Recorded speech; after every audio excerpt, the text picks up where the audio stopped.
उदयपुर गांव में एक बहुत ही लालची व्यक्ति बाबूलाल रहता था। वो बहुत ही ज्यादा लालची था। उसे बस किसी भी तरह धन चाहिए था। एक दिन गांव के कुछ लोग आपस में बात कर रहे होते हैं। पहला आदमी, सुना है अपने गांव में चमत्कारी बाबा आए हैं। वो बहुत बड़े ज्ञानी हैं। उनसे जो भी मांगो वो अवश्य ही देते हैं। हाँ भाई।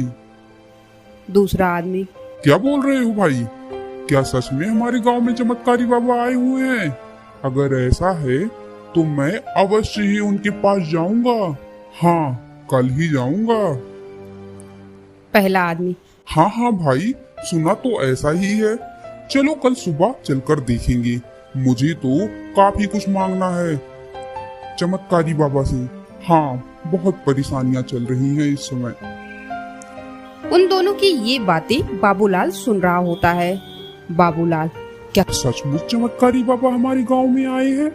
अगर ऐसा है तो मैं जरूर जाऊंगा, और वो भी इन लोगों से पहले। मेरी तो वैसे भी बहुत सारी इच्छाएं हैं।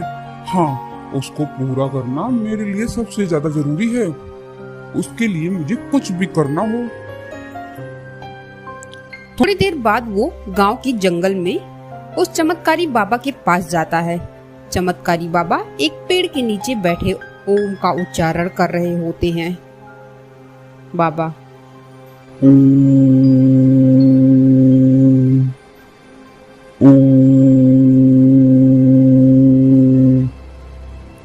तभी बाबूलाल उनके पास जाता है। बाबूलाल, प्रणाम बाबा, मैं इस गांव का निवासी हूँ। मैंने बहुत सुना है आपके बारे में।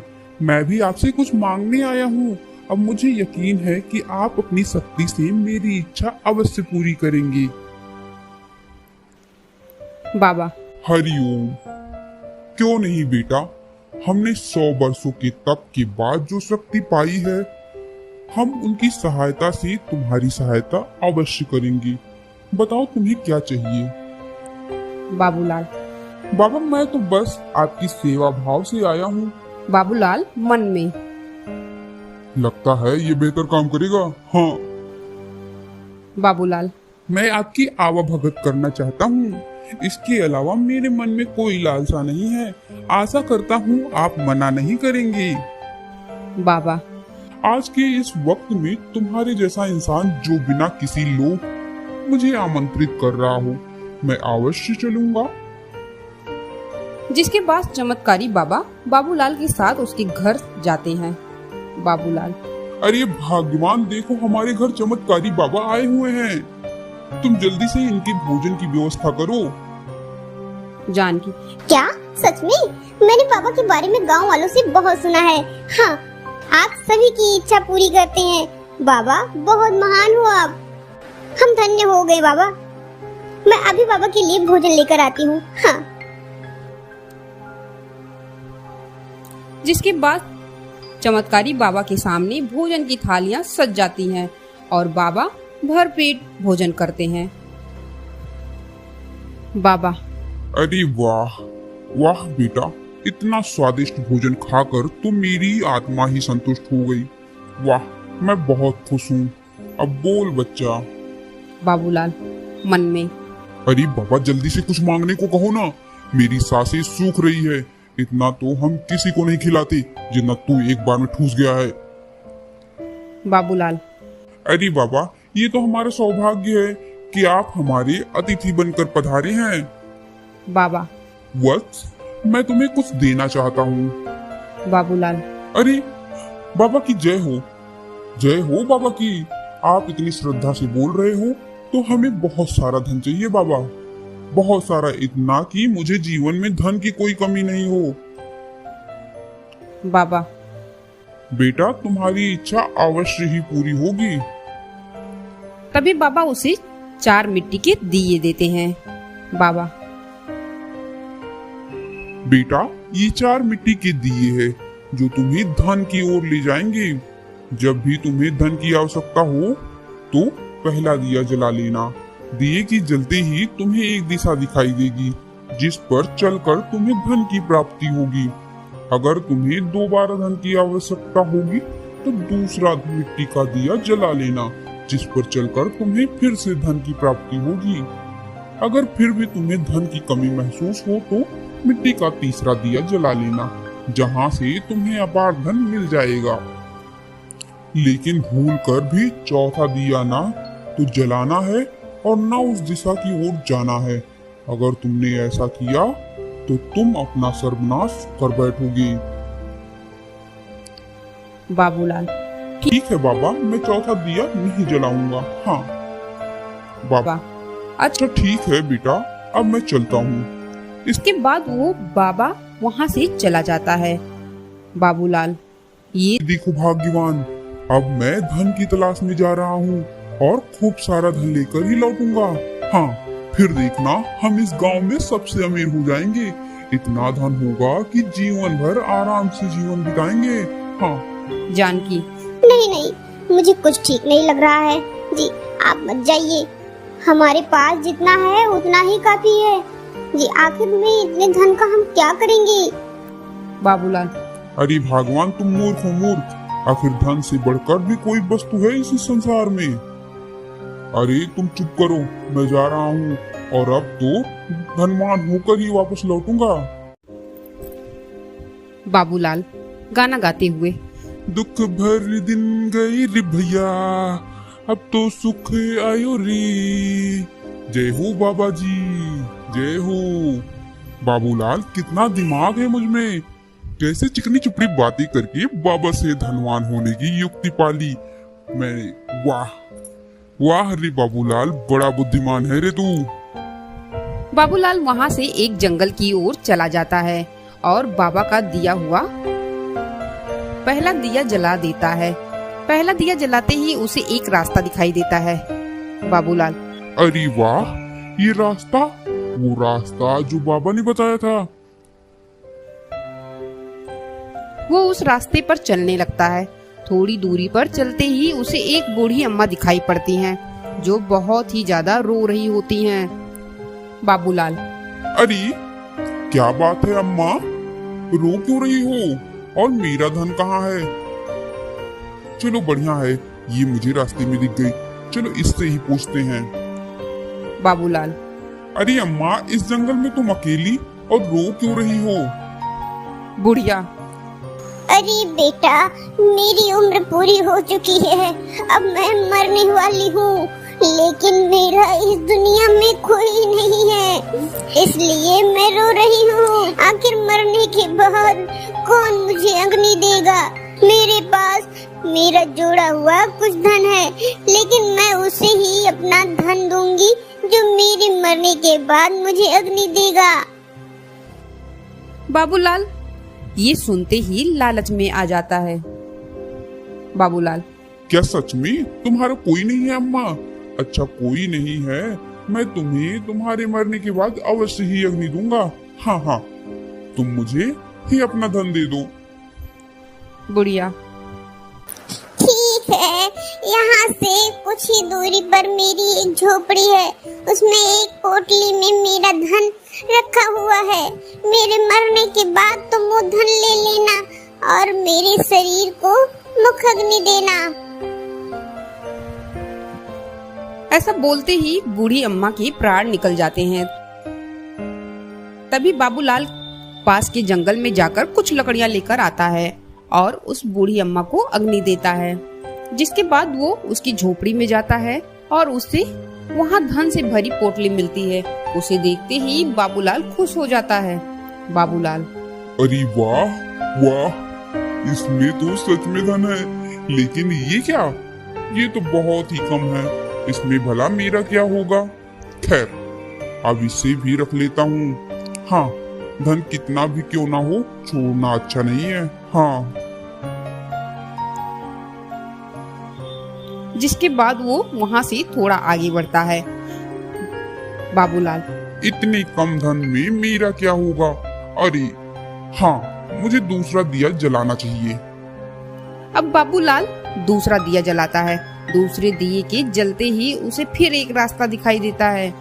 बाबूलाल उस रास्ते की ओर चलने लगता है। आगे बढ़ते ही उसे एक जगह दिखाई देता है जो बहुत ही सुंदर होती है। वहाँ पर बहुत ही रोशनी होती है। जमीन के एक टुकड़े के ऊपर बहुत सारी तितलियां उड़ती रहती हैं। बाबूलाल, अरे लगता है ये तितलियां मुझे संदेश दे रही हैं। इस जमीन के नीचे ही धन होगा। हाँ। तभी वो जमीन खोदने लगता है और जमीन के अंदर से अचानक से रोशनी निकलती है। वो देखता है कि एक बहुत ही सुंदर चमकता हुआ हार वहाँ है। ये देखकर तो बाबूलाल की आंखें चार हो जाती हैं। बाबूलाल, अरे वाह, इतना सुंदर सोने का हार। हाय हाय, ये तो सच में बहुत सुंदर है। इसे मैं अपनी पत्नी को दूंगा। हाँ, गांव में इतना सुंदर हार तो किसी की भी पत्नी के पास नहीं होगा। अरे वाह वाह वाह, लेकिन भला एक हार से मेरा क्या होगा? नहीं नहीं, मुझे तो अपार धन चाहिए। हाँ।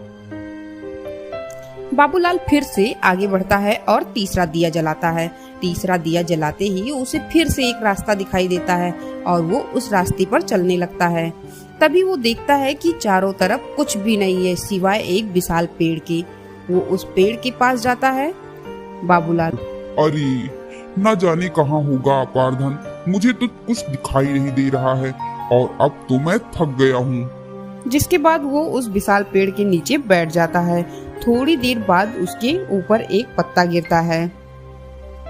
जैसे ही वो मुड़कर देखता है, उसे पेड़ के पीछे से बहुत ही रोशनी दिखाई देती है और वो पेड़ के पीछे जाता है। पेड़ के पीछे जाने के बाद वो देखता है कि एक मिट्टी का घड़ा वहाँ रखा हुआ है। मिट्टी के घड़े को देखने के बाद बाबूलाल हैरान हो जाता है। बाबूलाल, ये मिट्टी का घड़ा इतना चमक क्यों रहा है? उस घड़े में खूब सारे सोने चांदी धन होते हैं। बाबूलाल, अरे वाह वाह, इतना सारा सोना चांदी, ये तो बहुत सारा धन है। हाँ, अब लगता है कि मेरे हाथ कुछ धन आया है।